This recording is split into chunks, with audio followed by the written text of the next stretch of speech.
Sí, estamos ya reiniciando esta mesa de diálogo. Están en nuestros estudios el economista Mauricio Dávalos, el economista Santiago Bucarán, y también haremos un contacto telefónico con el economista Alberto Acosta Burneo.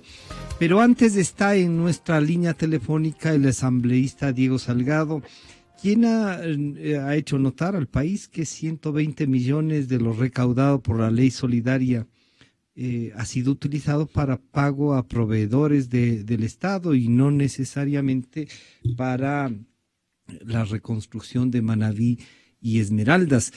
Señor asambleísta, buenos días. Francisco Rocha le saluda. Díganos, ¿estos 120 millones demostrarían por qué no querían un fideicomiso? Buenos días. Buenos días, Francisco. Qué gusto estar con usted. Un fuerte saludo a los dos distinguidos economistas que están en su estación.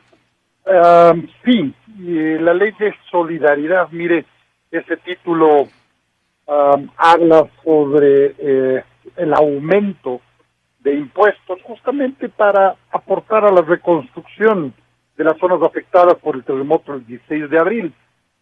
Nosotros, la oposición, el movimiento Creo, quienes tomamos la palabra en los diferentes debates previo a la aprobación de esta ley, habíamos propuesto que se cree un fideicomiso para que sea administrado por representantes de las provincias afectadas, por el gobierno y por supuesto por miembros de la Asamblea Nacional, ojalá equilibrando su estructura de acuerdo a cómo está compuesto la función legislativa. Pero claro, los llamaron de todas las maneras posibles, desde miserables, que es la palabra que utilizan y que tienen en la punta de la lengua desde el presidente saliente hasta los últimos funcionarios de este gobierno,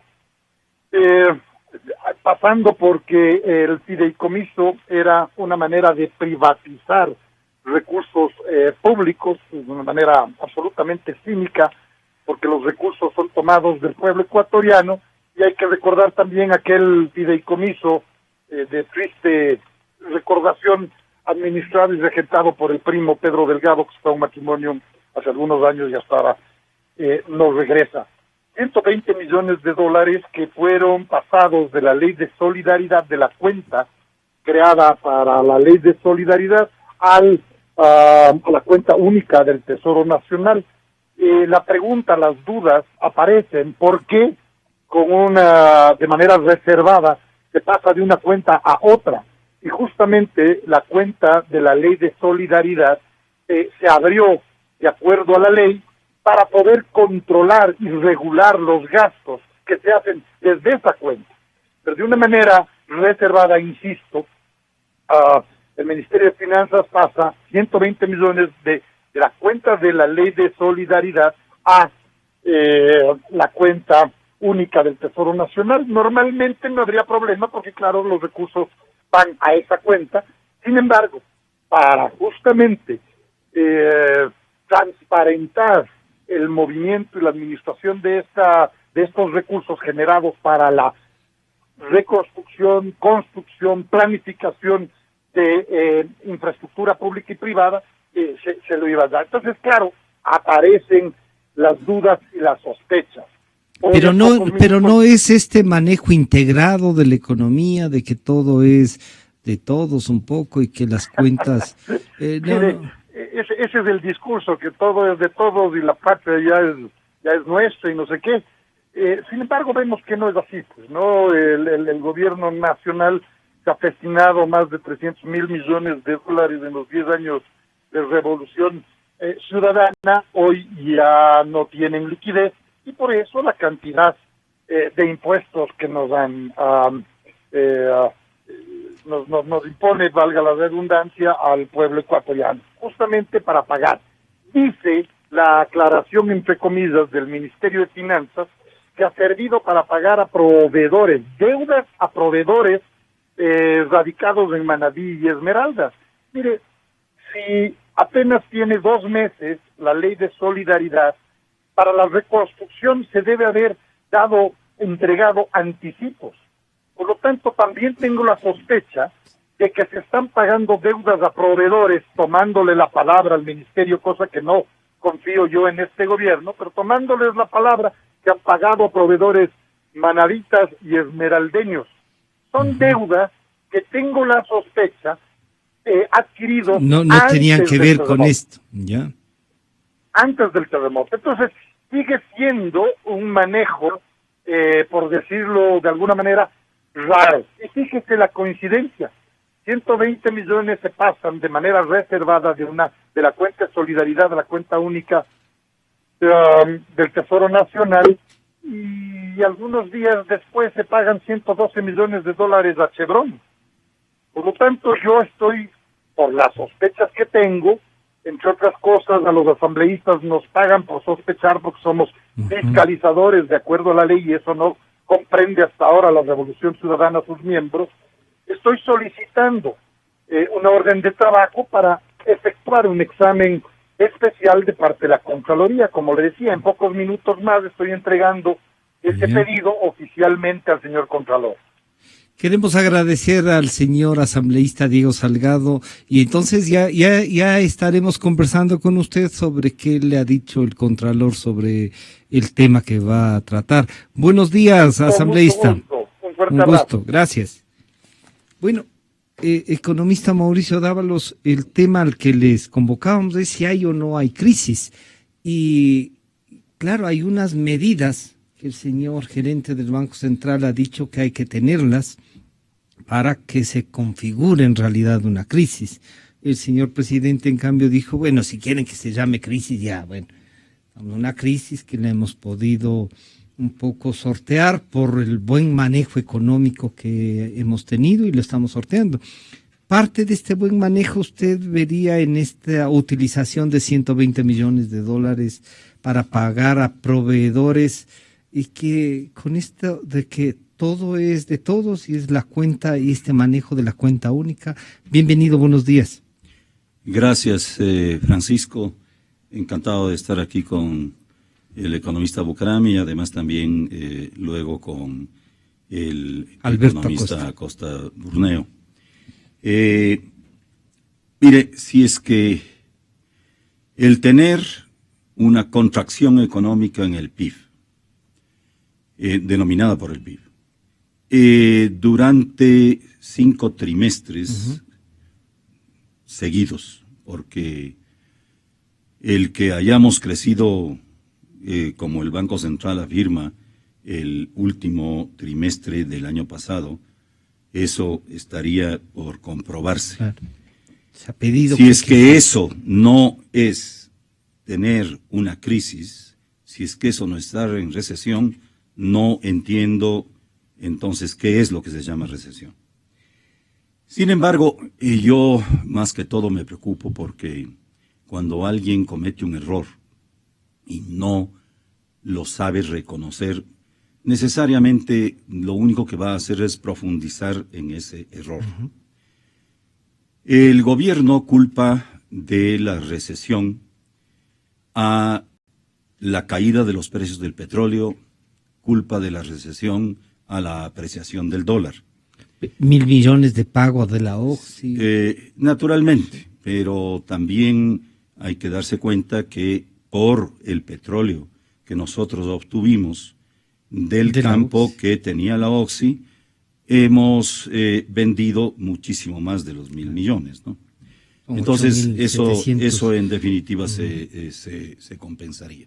Sin embargo, a lo que yo quiero concentrarme es a que no debería culparse solamente a estas dos causas, porque si bien es cierto, sí, habría sido mejor que los precios del petróleo estén altos y habría sido mejor que continuara depreciado el dólar para que nosotros podamos vender a pesar de no ser competitivos. Sin embargo, estos dos factores se han visto profundizados en su gravedad por la mala conducción económica que ha tenido el gobierno. Y me explico. En primer lugar, como hablábamos antes de entrar en el set con el economista Bucaram, yo le decía, si es que no se habrían cambiado los contratos petroleros contrato anterior en el cual las empresas petroleras asumían el riesgo de los precios del petróleo y lo que pagaban era regalías e impuestos al gobierno. Con los $42 de promedio de precio que tuvo en el 2015 el país, en términos reales, o sea, volviéndoles a esos dólares, esos $42 a un precio real de principios de la década de la primera década de los 2000, estaríamos hablando de alrededor de $22 por barril. Son $22 $22 obviamente fueron absolutamente satisfactorios para la mayor parte de gobiernos que han precedido. De tal manera que si es que se había permanecido con el anterior contrato, definitivamente no habríamos tenido una crisis. Claro que, repito, habría sido mejor que no caigan los precios, pero con los precios de estos caídos no habríamos tenido este problema. El problema viene porque vio el presidente de la República la oportunidad de obtener recursos, todo lo que ganaban las compañías para el Estado. Cambia los contratos, hace que el Estado asuma, como asume hoy íntegramente el riesgo. Hoy no tenemos compañías petroleras verdaderamente en el país. Lo único que tenemos en el país son compañías que prestan servicios, nada más, servicios petroleros. Cobran por eso. Cobran por eso y obviamente tienen que ganar por eso. Pero dentro de ese esquema, definitivamente, el Ecuador ha salido perdiendo y de ahí la crisis del petróleo. Lo otro, lo de la apreciación del dólar.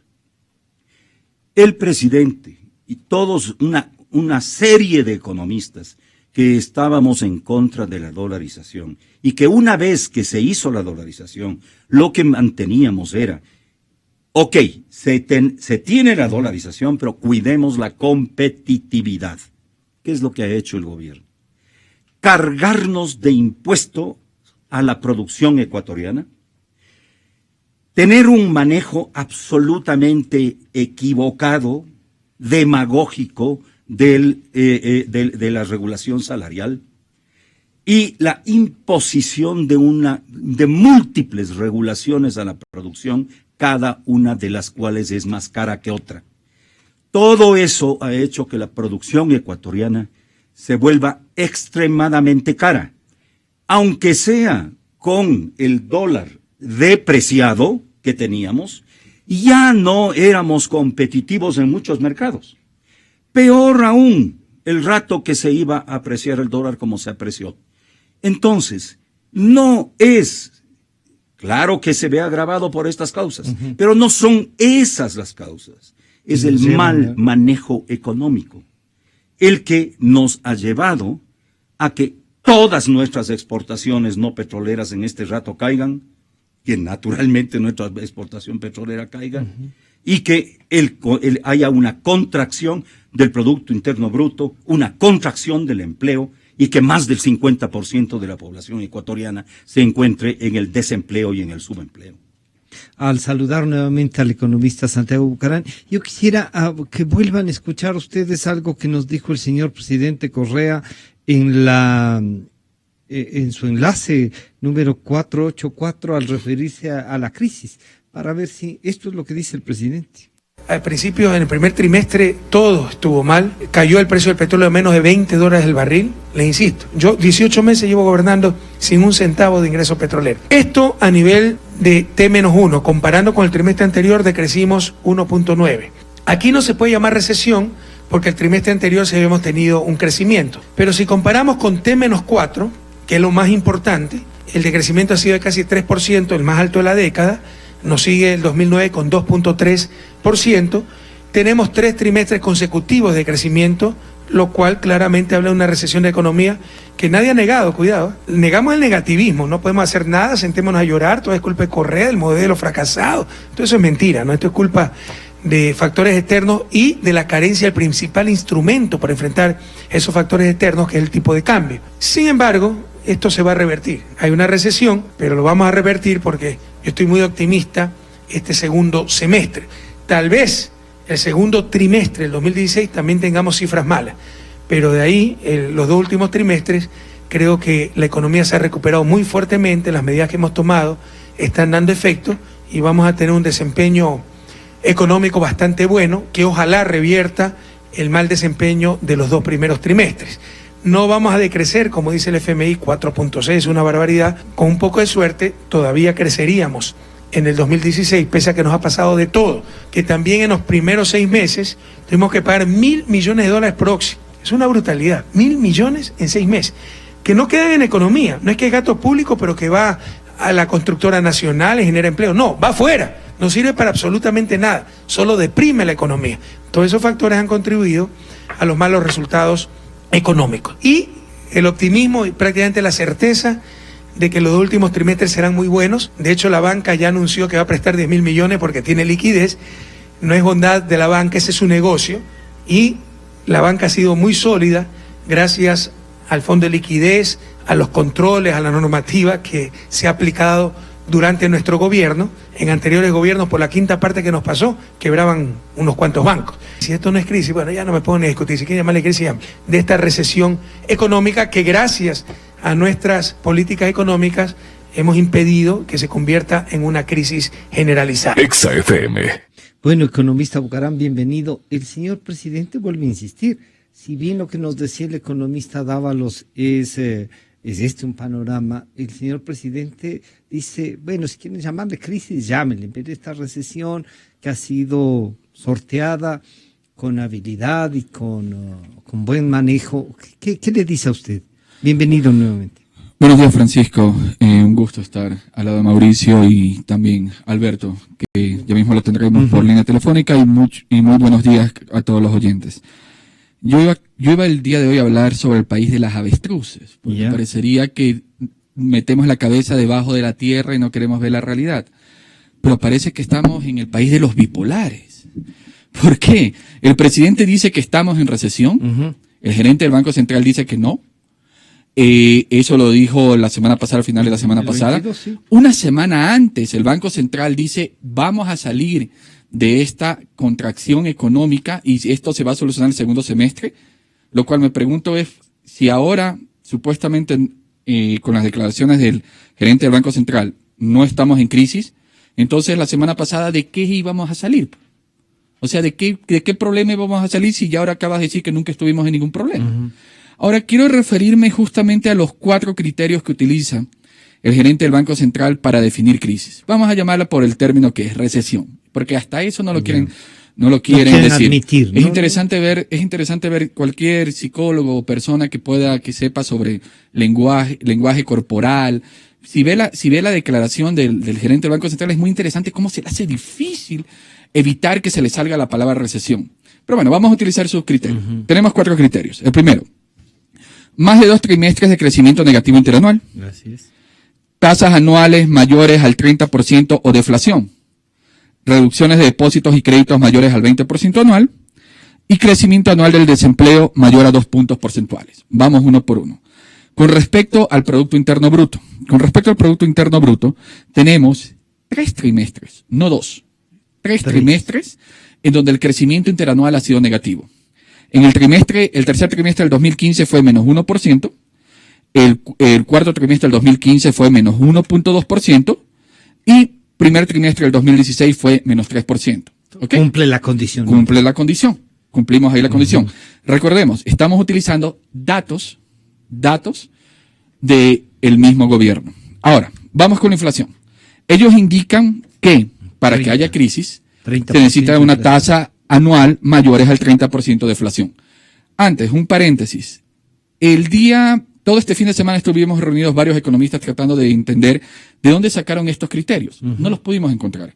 El criterio generalizado es contracción del PIB y efectos negativos en otros indicadores. No se especifican cuáles son los indicadores, ni se establecen estos límites como ellos lo han establecido, pero juguemos con las reglas de ellos. Vamos, tasas anuales mayores al 30% de deflación. Primero, parecería que no entienden que estamos en una economía dolarizada. Y en una economía dolarizada no es posible tener inflación mayores al 30%. No es posible. ¿Por qué? Porque no existe mecanismos devaluatorios, no existe emisión monetaria inorgánica. Entonces, de alguna manera, la dolarización nos ha blindado a que esta recesión, crisis o este problema económico sea mucho mayor de lo que puede hacer, porque al final de cuentas la dolarización evita que haya estas inflaciones del 30%. Pero lo que sí parece que hay signos es de deflación. Pero no se ve en los valores, porque actualmente la inflación interanual está en el 1.9%, por ahí. Pero lo interesante es esto. ¿Qué es lo que está impulsando esta inflación interanual? No es el consumo, sino más que nada son los impuestos. Yeah. Entonces, esta nueva carga impositiva es lo que ha impedido que nosotros entremos en un proceso deflacionario. De ahí que pudiera decirse y argumentarse que de por sí hay una distorsión sobre otra distorsión. La distorsión de los impuestos están evitando que se genere una deflación. Entonces, podemos decir que quizás por ahí también podemos darle un check, porque hay una deflación oculta que los empresarios, si usted hace una encuesta de los empresarios dicen hay un problema grave, incluso ya se nota en un problema de contracción en los precios. Ahora podemos verlo en ciertos sectores, por ejemplo en el sector de los inmuebles, sector de bienes raíces, los precios están en caída libre. Entonces estamos ya entrando en un proceso deflacionario que no se ha sentido por la carga impositiva que el gobierno nos ha determinado. Ahora vamos a lo del desempleo. Ellos dicen crecimiento anual del desempleo mayor a 2 puntos porcentuales. Es interesante, y hay que de nuevo decirlo, es muy triste que se trate de mantener un discurso político que niegue la crisis y se publiquen cifras, que ellos mismos publiquen cifras que dicen que hay crisis. Dicen lo contrario. Por ejemplo, entre diciembre de 2015 y junio de 2016, los desempleados aumentaron en 58.990 personas. Los empleados inadecuados se incrementaron en 569.872 personas. O sea, lo que antes se llamaba el subempleo ha aumentado. Se perdieron 272.334 plazas de empleo adecuado. Esto implicó que la tasa de empleo adecuado caiga del 47 al 41%. Y la de empleo inadecuado, o sea, lo que antes se llamaba subempleo, pase del 48% al 53%. Tenemos un problema en el sector real que ya se ve en lo que es el desempleo. Y el desempleo aumenta del 4.8% al 5.3%. Actualmente la tasa de desempleo es 5.3%. Lo que ellos nos dicen que una de las características de una recesión o una crisis es un mercado laboral con un crecimiento anual de desempleo del 2%, check. También se cumple. Y luego vamos a lo de depósitos y créditos del sector financiero. Esto es un absurdo, porque si estuviéramos en ese nivel, ya no estaríamos hablando de una crisis económica, sino de una crisis financiera con connotaciones mucho más graves. Más parecido al 99. De hecho, cumplir estas 4 condiciones es sumamente complicado. Voy a utilizar algo que se llama un contrafactual. ¿Qué es un contrafactual? Un contrafactual es esto. Voy a buscar un ejemplo de un país que ha sido catalogado como un país que ha entrado en crisis y que nadie lo puede negar, o sea, no lo pueden negar ni los del Banco Central de aquí, nadie lo puede negar, y vamos a ver si se cumplen estas 4 condiciones. Vamos a hacer el contrafactual. El país que voy a utilizar es Grecia, te lo pongo facilito, Grecia. Todo el mundo sabe que Grecia ha estado en crisis, nadie lo puede negar. Vamos al año 2011. De las 4 condiciones, solamente cumplieron 2, que fue la caída del PIB y el aumento del desempleo. Ese es en el 2011. 2012, solo se cumplieron 2 condiciones. PIB y desempleo. Un poquito más atrás, 2010, también 2 condiciones. Caída del PIB y aumento del desempleo. 2013, se cumplieron 3 de las 4 condiciones. Caída del PIB, inflación y desempleo. 2014, solo se cumplió una de las 4 condiciones. Inflación. Entonces, según este criterio, Grecia nunca estuvo en crisis. Utilicemos eso, un contrafactual. Basado en el criterio que dio el gerente del Banco Central, él debe indicar y debe viajar a la Comunidad Europea y decirle, señores de la Comunidad Europea, ¿qué es lo que ustedes han estado hablando? No hay crisis porque Grecia nunca cumplió las 4 características y nunca la cumplió. Queremos saludar al señor economista Alberto Acosta Burneo en la ciudad de Guayaquil, que está a propósito cumpliendo 481 años de su fundación. Están en los estudios el economista Santiago Bucarán y el economista Mauricio Dávalos. Economista, buenos días. Francisco Rocha le saluda. ¿Usted encuentra que esas 4 condiciones previstas por el señor gerente del Banco Central, don Diego Martínez, se cumplen? Encontramos que sí hay la posibilidad de que en el Ecuador se cumplan, pero acaba de decirnos el economista Bucarán que en Grecia 2 se cumplieron, 3 en un año y 1 en uno solo, y por lo tanto entonces no estaban en crisis, estaban disfrutando de algo adicional. Buenos días, bienvenido. Muy buenos días, Francisco, Santiago, Mauricio, un gusto. Bueno, yo veo que aquí nuevamente el gobierno quiere construir un discurso, quiere construir conceptos desde su lógica y desde sus intereses. No hay ninguna definición que sustente desde el lado teórico lo que indica Diego Martínez, gerente del Banco Central. Esos 4 criterios son tan antojadizos que pudimos haber puesto cualquier otro criterio que se nos ocurra, y igual no hubiéramos podido justificar. Lo único que hay a nivel internacional de un consenso, a nivel de crisis, es que es una situación en la que se producen cambios negativos importantes en las principales variables económicas, pero en ningún lado se habla que son 4, que son 3 o que son 5. Esto es un invento.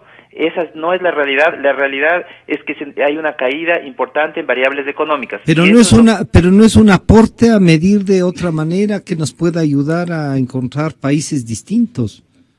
Yo creo que esto no es un aporte, más bien lo que nos está llevando esto de aquí es a tratar de enmascarar que el Ecuador atraviesa por una crisis, porque definitivamente hay una crisis económica, y al tratar de cuál es el objetivo de negar que estamos en crisis. Es un objetivo político, estamos en un año electoral, y al negar que estamos en crisis estamos afectándole a la economía ecuatoriana, porque no se están adoptando las medidas de crisis para salir de esta situación. Eso es lo que deberíamos hacer en este momento, reconocer que hay un problema y plantear y discutir medidas para salir de la crisis. Ahí debería estar la discusión, no la discusión si estamos o no estamos en crisis y perder tiempo en una discusión estéril, cuando lo que hay que discutir en este momento es cómo salimos de la crisis en la que estamos metidos. Pero claro, el gobierno tiene otras prioridades en este momento, y más importante definitivamente es para ellos el tema electoral, y están preparándose para las siguientes elecciones, y mientras tanto vemos que las importantes variables económicas están cayendo. A nivel del empleo, por ejemplo, vemos que hay un aumento en el desempleados en el sector urbano. En el primer trimestre subió en 152,000 desempleados adicionales. En junio de este año, el incremento es de 72,000 desempleados adicionales, también con un deterioro en la cantidad de empleos adecuados. Se reducen los empleos adecuados. La contracción económica, caída en ventas. Vemos que hay sectores que reflejan caída en ventas importante. Tomemos como ejemplo la construcción, que cae casi un 20% sus ventas en el acumulado de enero a mayo. El comercio cae un 15% en sus ventas. El servicio de alojamiento y comidas, otro 15%. Entonces vemos cómo la economía está contrayéndose. Hay una contracción en el consumo de los hogares también importante. Esto se está viendo reflejado en una pérdida de empleos, y eso la gente en la calle lo siente. No necesita tener conceptos teóricos de qué es o qué no es crisis, lo siente en el día a día de la calle, y vemos que la economía está atravesando por una situación complicada y que no se han planteado las soluciones para poder salir de este problema que estamos, y para que la economía vuelva a crecer nuevamente. Además del problema de los precios del petróleo, el endurecimiento de la moneda del dólar, digamos, la apreciación del dólar, el año electoral, ¿van a llevarnos a cubrir entonces desde su criterio los datos reales? Pero algún rato incluso ellos que van a disputar el poder también van a tener que sincerar esto. El tratar de crear nuevos conceptos o tratar de esconder la realidad en conceptos sirve a nivel de discurso político, pero al final del día lo que cuenta es que las familias pueden llevar el pan a sus casas, y eso es lo que estamos viendo, que es lo que está fallando en la economía, y por eso también se está reduciendo el respaldo político a un gobierno que tuvo casi 9 años de bonanza. Pero en la actualidad vemos cómo ese respaldo comienza a caer precisamente porque la realidad económica es otra. Por más que queramos ponerle cualquier nombre, se quiera cambiar los conceptos, pero hay una realidad económica difícil que las familias ecuatorianas la están sintiendo. Y el tema aquí también se ha querido culpar todo al precio del petróleo y al dólar fuerte, cuando en realidad esos son detonantes de lo que estamos viviendo. Ya de antemano vivíamos una situación de desequilibrio fiscal, de insostenibilidad fiscal, y que la caída en el precio del petróleo lo que hizo es acelerar el proceso de ajuste que inevitablemente hubiese venido en un momento u otro. Le voy a pedir que compartamos un momentito, ojalá nos pueda acompañar economista Costa. Economista Dávalos, entonces, a ver, los tres han coincidido de que sí, que hay una crisis, pero si el gobierno quiere llamarla de otra manera, que le ponga el nombre que quiera, pero están dadas estas condiciones. En año electoral parece que no pueden haber rectificaciones mayores de lo que se podría hacer. Pero yo le escuché a usted cuando decía, yo no fui partidario de la dolarización, pero ya está, y hay que cuidarla y hay que hacer cosas para esto. El presidente añora a veces la devaluación. ¿No es una forma de pulverizar también las reales posibilidades de un país eso? Mire, una vez que se dio la dolarización, lo que teníamos que estar conscientes es que no iba a ser un sistema eterno probablemente, porque una economía debe tener una moneda que es la contracara de la economía real. Pero para eso teníamos que hacer los deberes, como todos tenemos que hacer los deberes, cada uno en el lugar que la vida le ha puesto. Y el deber del gobierno era cuidar la capacidad del país para competir con su producción. Eso es lo que no se ha hecho. Se ha hecho exactamente lo contrario. Porque siempre decíamos, si es que no tenemos una mejoría sustancial en competitividad, verdaderamente vamos a tener un serísimo problema de producción en el momento en el que sube el precio del dólar. Hoy ha subido. ¿Qué es lo que pasa? ¿Cuál es la consecuencia? Pero eso no nos puede ayudar a tener tecnología y eso más. Mire, la dolarización ha tenido verdaderamente consecuencias extraordinarias desde el punto de vista tanto económico como de bienestar social, como de estabilidad política.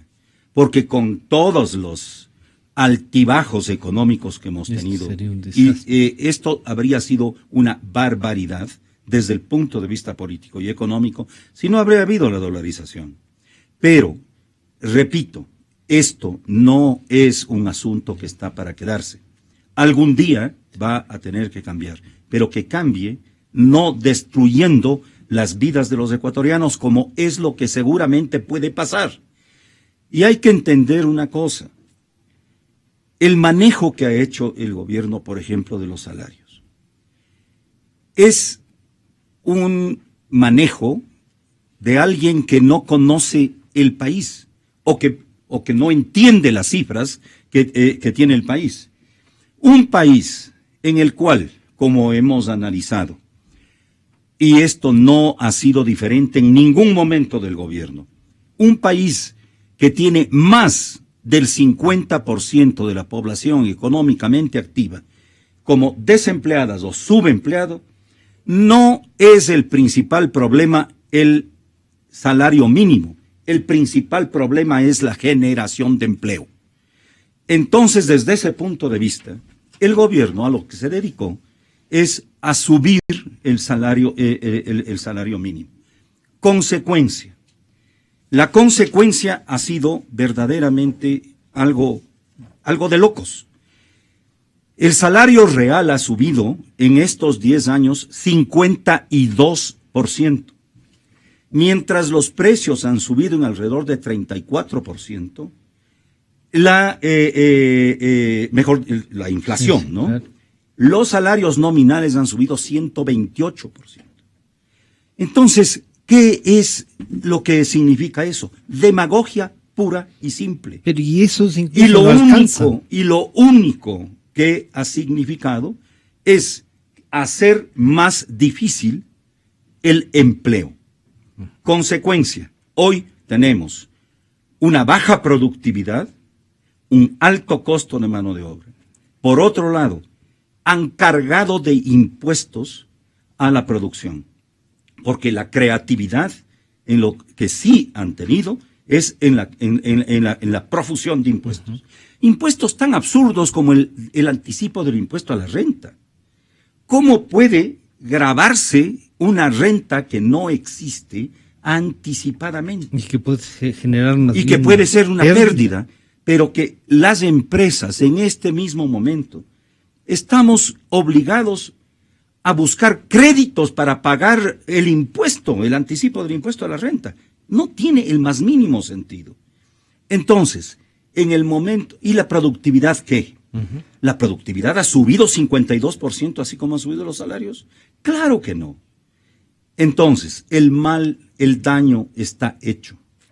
Todos los elementos del PIB en este momento han caído. Ha caído el gasto de los hogares, ha caído el gasto del gobierno, ha caído la inversión y ha caído las exportaciones. O sea, si es que eso no significa fracaso de una política económica y necesidad de un golpe de timón de 180 grados, que signifique un estímulo para la inversión, un cambio en la orientación de los estímulos del gobierno que han sido negativos, esto es, limitar las importaciones, de nuevo, sin entender la naturaleza de la economía ecuatoriana. Cualquier importación. Porque el problema es que la producción ecuatoriana es muy dependiente de las importaciones, tanto de bienes de capital como de insumos. Entonces, el rato que se encarecen esas importaciones, como se lo ha hecho con la sobretasa arancelaria, se está castigando de nuevo la competitividad de la producción ecuatoriana.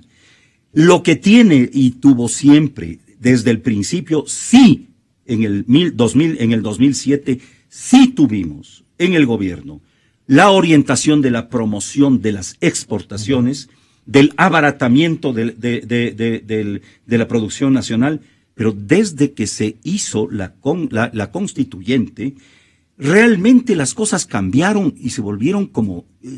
Es una cosa esquizofrénica, les creció los ingresos, de locos. Como pero, nunca antes. Sí, pero cuando crecen los ingresos y sabes verdaderamente qué es lo que debes hacer, entonces lo único que significa es que tienes dinero para hacer las cosas correctas, pero no tener dinero para derrocharlo, como se lo ha hecho realmente.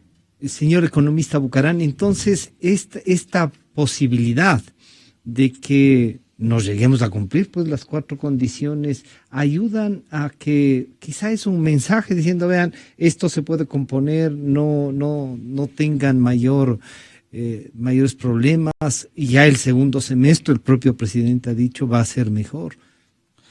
Bueno, quiero volver justamente a lo que dijo Alberto sobre, por favor, otros indicadores que pudieran decirnos que estamos en una recesión. Solamente basta analizar cómo ha caído la recolección de impuestos. En las estadísticas del SRI nosotros podemos observar 20, que el impuesto a la renta se ha contraído en menos 16% comparado con el mismo periodo, enero-junio 2016 comparado con enero-junio 2015. El IVA se contrajo en un 14%, el ICE en un 10%.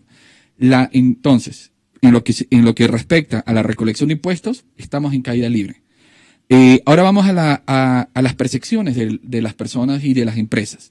¿Qué sucede con los hogares y las empresas? El índice de confianza al consumidor, también un índice generado por el Banco Central del Ecuador, está en caída libre. Está en caída libre.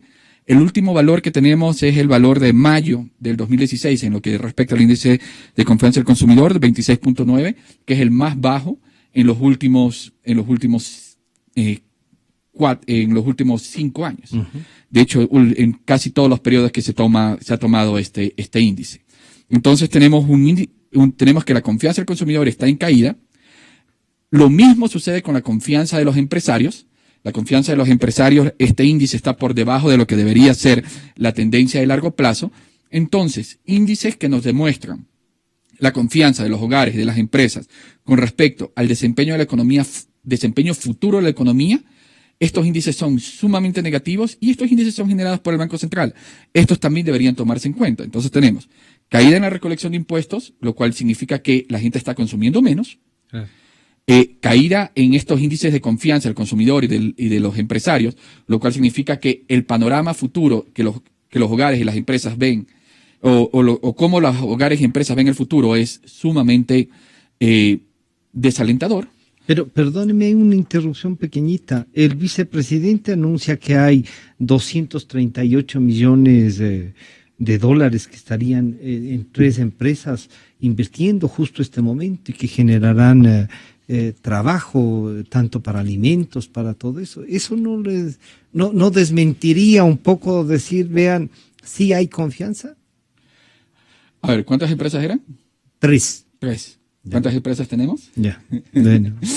Aparte de eso, si hablamos de empresas, utilizando justamente las cifras de la Superintendencia de Compañías y comparamos 2015 con 2014, 16% más empresas han entrado en pérdidas. Entonces tenemos problemas en que las empresas están cada vez presentando más pérdidas que ganancias, hay más empresas presentando pérdidas. También tenemos que hay 4.800 compañías que entraron en causal de disolución a finales del 2015. Entonces tenemos muchos indicadores que nos llevan a pensar o muestran de que estamos en un problema de recesión. Y como dijo Alberto, esa decisión de esos 4 indicadores es muy antojadiza. Y de hecho probamos que 3 de ellas la cumplimos. O sea, quizás no estamos en alta inflación, pero hay una tendencia a la deflación. Hay visos de deflación que esa deflación no hemos llegado a tenerla por los altos impuestos. Tenemos alto desempleo, un alto subempleo. De hecho, el desempleo está por encima de esos 2% que ellos dijeron. El subempleo es uno de los más altos de toda la región. Aparte de esto, tenemos la contracción del PIB. Y ahora, con respecto a los depósitos, la contracción de los depósitos que ellos indican, contracción de depósitos y crédito. Esto es algo que hay que darle gracias justamente al sector bancario. El sector bancario, por suerte, aprendió las lecciones del 99-2000, de la crisis bancaria, y ellos han sido más prudentes. No es verdad que han sido más prudentes debido a las regulaciones, no es verdad, porque la prudencia de ellos viene incluso por razones de protegerse contra los manejos inadecuados de las políticas que se han llevado, especialmente las políticas de reservas del Banco Central. Entonces, si no entramos a esto de reducción de depósitos y créditos, no hemos entrado, es gracias al manejo adecuado y el manejo correcto de los bancos con respecto a sus finanzas. Entonces, es triste, es patético estar a estas alturas del año, en estas alturas del año seguir discutiendo sobre si hay crisis o no. O sea, da mucha pena. Da mucha pena. Ya en octubre de 2015, varios economistas académicos nos reunimos y presentamos posibles soluciones para la crisis porque ya se sentía. En noviembre, diciembre, no me acuerdo, porque ya fue hace mucho tiempo atrás, hablaba de que el gobierno, en un artículo nuevo sobre el gobierno, sufría de un problema como de adicción, como de alguien que sufre una adicción al alcohol o adicción a las drogas, en donde no admite que tiene esa adicción y por lo tanto, como no admite que tiene esa adicción, es imposible que salga de eso. El primer paso era reconocer, pero seguimos incluso con una recesión mucho más profunda, y pese a tener la recesión mucho más profunda, mucho más palpable, solamente falta ir a Guayaquil. Uno tiene que ir a Guayaquil. De hecho, la semana pasada, el mismo día viernes, el Universo sacó un artículo llamado Guayaquil está en modo de supervivencia. El comercio de Guayaquil está en modo de supervivencia, viernes 22 de julio de 2016 en el Universo. Y es algo que es palpable. Uno solamente necesita caminar por los centros comerciales, por el casco comercial de Guayaquil y ver tiendas cerradas, comercios cerrados, comercios en liquidación. Guayaquil está en una grave crisis porque uno de los principales problemas que se ha generado en estos años es que se ha atacado al comercio con estas medidas que poco o nada han solucionado, que son las medidas de la salvaguarda, son estas medidas de que en vez de incentivar el flujo o el crecimiento comercial, incluso el crecimiento productivo de la sociedad, lo que ha hecho es retrasar esta recuperación. Pero claro, no se ha tomado medidas para poder solucionar esta crisis, porque supuestamente a los ojos de los funcionarios del gobierno, aquellos que viven en una cúpula, pero no salen a la calle, no ven la realidad, no escuchan el día a día, para ellos no hay crisis. No hay crisis. Señor economista Alberto Acosta Burneo, en Guayaquil entonces se siente de una manera distinta esta crisis y podríamos decir las salvaguardas que le han permitido al gobierno tener ingresos altos y gracias a eso lo ha sostenido el propio presidente. Hemos logrado defender la producción nacional. ¿Cómo se siente esto allá? Bueno, acá en Guayaquil definitivamente se siente mucho más grave el impacto de las restricciones al comercio, y es una política que el gobierno ha implantado ya desde hace algunos años, no es algo reciente, los cupos, mayores aranceles y lo más reciente que han sido las salvaguardias. Todo eso ha ido a restringir el comercio en una ciudad puerto como es Guayaquil, donde el comercio es lo que da mayor vitalidad a la actividad económica. Aquí vemos que el gobierno ha apuntado por el cambio de matriz productiva, ha apostado por una política de sustitución de importaciones para alcanzar ese cambio de matriz productiva. Lamentablemente estos intentos ya no son nuevos, ya en el Ecuador se hicieron en el pasado. En los años 70 ya se aplicó también esta sustitución de importaciones y todos conocemos el resultado, un fracaso, un modelo insostenible, la creación de industrias falsas. Sí, son industrias que ganan muy bien mientras están las restricciones puestas en vigencia, pero eventualmente la economía va perdiendo competitividad, la producción se vuelve más costosa, eso ya lo estamos viviendo, producir en el Ecuador es más costoso que producir en países vecinos, y todo esto por este efecto de la sustitución de importaciones. Sustitución de importaciones lo que hace es cerrar los mercados, permitir que el mercado local sea ineficiente, que los precios suban en el mercado interno para que las empresas ganen bien en el mercado interno, inclusive si son ineficientes. Entonces no tienen que preocuparse por mejorar su productividad, por mejorar su competitividad, igualmente van a ganar bien porque los precios internos son más altos porque no se permite la competencia. Entonces, los grandes afectados de esta política terminamos siendo los consumidores, por un lado, que tenemos que pagar mucho más por un bien que si hubiera competencia en el mercado local, pero tendría precios inferiores. Algunos empresarios deben estar contentos entonces. Algunos empresarios pueden estar beneficiados en el corto plazo, pero en el largo plazo terminan siendo perjudicados, porque no están haciendo las inversiones necesarias para ser competitivos. El empresario tiene que ver siempre, tener la vista al exterior. ¿Cómo compito? Y si una producción ecuatoriana no puede competir en el exterior, es porque es insuficientemente competitiva, porque debe ser transformada. Y la manera de transformarla no es mediante más restricciones o mercados más ineficientes todavía, sino es a través de más competencia. Y eso es entonces en el fondo, a pesar de que en el corto plazo uno dice sí, hay ciertos empresarios que se benefician, pero en el largo plazo terminan siendo perjudicados porque están viviendo en esta burbuja, en estos mercados ineficientes, donde la industria nacional se atrofia. Entonces terminan siendo industrias atrofiadas que no saben competir, que no pueden competir, que no se han preparado para competir, y eso termina haciéndole daño a los empresarios, a los consumidores que desde un inicio les hizo daño, y en definitiva al país. Entonces esa política de sustitución de importaciones fracasó en el pasado y está fracasando en la actualidad. Eso tiene que cambiarse, esa política tiene que enfocarse en apertura de mercados, en mayor competencia, porque no podemos los ciudadanos seguir subsidiando las ineficiencias de los mercados, pagando el doble o inclusive muchas veces más por un bien de lo que se paga en el exterior o lo que paga un colombiano o un peruano, que en el caso de ecuatoriano tenemos que pagar muchísimo más. Eso es parte de estas ineficiencias que tiene el país, de estas tareas que mencionaba Mauricio que no ha hecho el país, la tarea de mejorar productividad y competitividad. Ahora nos quejamos de que tenemos un dólar fuerte. Siempre supimos que la moneda no la manejábamos nosotros. Siempre estuvo ahí la tarea de mejorar la productividad y la competitividad, pero no hicimos nada al respecto. No nos importó seguir incrementando costos de producción y cargar de impuestos a la producción, cargarle de sobretasas, de burocracia, de trámites. que finalmente lo que hizo es seguir destruyendo la productividad y la competitividad de la producción ecuatoriana, y el día de hoy que el dólar sube, no tenemos campo de acción, no tenemos cómo compensar esa fortaleza del dólar.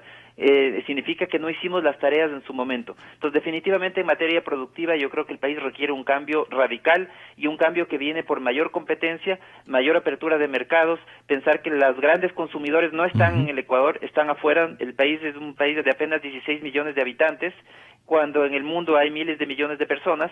Entonces tenemos que pensar en cómo ingresar con nuestros productos a los principales mercados mundiales y transformar de esa manera la producción nacional. Queremos agradecer al economista Alberto Acosta Burneo, que disfrute las fiestas de Guayaquil.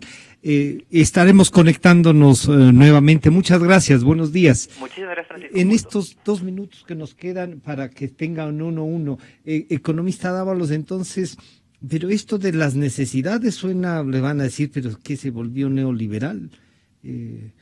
¿O es eso lo que hay que hacer? ¿Sí? No, es que, mire, lo único que siempre he dicho, jamás he cambiado el discurso. El Ecuador es un país pequeño. No tiene opción sino de hacer lo que acaba de decir Alberto Acosta. Tiene que dirigir su producción hacia los mercados externos y de paso, naturalmente, abastecer el mercado interno.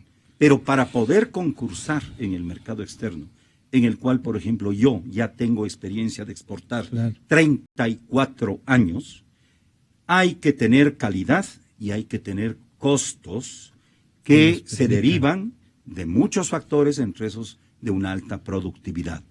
Mientras nosotros no entendamos eso, mire, una de las pruebas del fracaso de la política económica que ha llevado el gobierno desde el año 2008. Las empresas que tuvieron el honor de tener a ministros en su inauguración para producir celulares, para producir motos, para producir una serie de cosas. Hay 9 grupos que han ganado y han ganado bastante. Naturalmente, pero estas empresas que simplemente importan partes, les ponen junto y venden aquí a los consumidores, están en serios problemas en este momento. ¿Por qué? Porque simplemente no es por ahí el asunto. Y mientras tanto, por las políticas también que han tenido de subirnos los costos, también las empresas exportadoras estamos en serios problemas por el crecimiento de costos, porque no hay un solo rubro, prácticamente, salvo el de Abacá, que suba en cuanto a las exportaciones no petroleras. Todos los rubros han caído. Señor economista Bucaram, con usted terminamos entonces. ¿Este cambio se podrá producir si se sostienen estas tesis? No va a cambiar nada si es que no se acepta que estamos en recesión. Es necesario para el pueblo ecuatoriano que el gobierno acepte que esté en recesión para que se tomen las medidas adecuadas y de forma inmediata. Ahora, usted de hecho le dijo aquí al economista Dávalos, le dijo neoliberal. Es interesante que cuando alguien propone políticas de liberar, abrirse a los mercados. No le decía, le pueden decir. No, es que le puede. Sí. Claro, exactamente. Entonces el país más neoliberal es China. Entonces el país más neoliberal del planeta es China. Aquí no es de ideologías. Hay que dejar la ideología a un lado y hay que ser pragmáticos. Y hay que entender, por ejemplo, lo que decía Alberto, somos un mercado muy pequeño. Este proteccionismo nos ha llevado a esto, a una situación en donde no hay salida, en donde nosotros hemos matado la productividad, matado la competitividad y tenemos que aceptar que este proteccionismo no nos ha llevado hacia el sendero de crecimiento que tanto se decía. Entonces, dejar a un lado eso, de hecho el proteccionismo es una contradicción ideológica en el sentido de que se está protegiendo a los grandes empresarios en detrimento de los pobres consumidores. Entonces, no es una medida de protección a los pobres, es una medida de protección a los grandes empresarios, grandes grupos empresariales que están unidos al gobierno y que sacan réditos de esto. Ahora, una cosa más, hablando de ideologías, cuando yo digo que hay que ser pragmáticos, quiere decir que tú puedes tener la ideología que sea, puedes tener incluso la ideología del socialismo del siglo XXI. Entonces, de hecho, mantén la ideología del socialismo del siglo XXI, mantén eso y haz tus mitines en donde cantas canciones el discurso, de izquierda, eso es lindo, es bonito. Entonces sigue teniéndolo, pero en el momento de manejar la economía, sé pragmático. y pídele consejos. Yo le voy a decir, haga el show y cante. haga el show, cante y vaya a pedirle consejos a Evo Morales y a Daniel Ortega. Evo Morales y Daniel Ortega entendieron que es necesario para una economía mantener el equilibrio fiscal. Vayan a ver cómo Daniel Ortega, un político del socialismo del siglo XXI, un verdadero revolucionario, porque él sí tomó armas y sí luchó contra un tirano como Somoza, él entendió de que es necesario mantener el equilibrio fiscal para evitar problemas como hiperinflación. Entendió de que hay que dar apertura a los capitales internacionales. Le pueden recomendar que para eso hay que quedarse 20 años. No, para eso hay que entender de que las políticas, a Daniel Ortega lo que entendió es que lo que hizo en los 80, cuando tuvo su primer periodo, hizo todo lo que nosotros hicimos y terminó con hiperinflación, terminó con una gran crisis y con una economía súper contraída. Entonces él entendió, o mejor dicho, aprendió de sus errores, pero nosotros podríamos aprender los errores de él o conseguir decirle, amigo socialista del siglo XXI, Daniel, explícame, ¿por qué es importante el equilibrio fiscal? Amigo Evo, ¿por qué es importante ahorrar en los picos del ciclo económico para luego utilizarlo en los valles del ciclo económico? ¿Usted está pidiendo que un economista con tantos doctorados pide sus consejos? Es una falta de respeto. Yo estoy pidiendo que sea pragmático y que la ideología está bien, pero hasta cierto punto. Y que si hablamos de países neoliberales, él entienda, o todos los políticos entiendan, todos los del gobierno entiendan, que el país más neoliberal es el país comunista comunista o socialista más grande del planeta, que es China. Quiero agradecerles, y me hizo recordar una cosa que me decían que a Mauricio le atacaban en la Universidad Central, que era verde por fuera y rojo por dentro. Así es que desmentido lo de neoliberal. Eso nos decían a los demócratas. Claro. Yo quiero agradecer al economista Santiago Bucarán, al economista Mauricio Dávalos y al economista Alberto Acosta Burneo desde Guayaquil. Con ustedes nos estamos encontrando el día de mañana. Muchas gracias.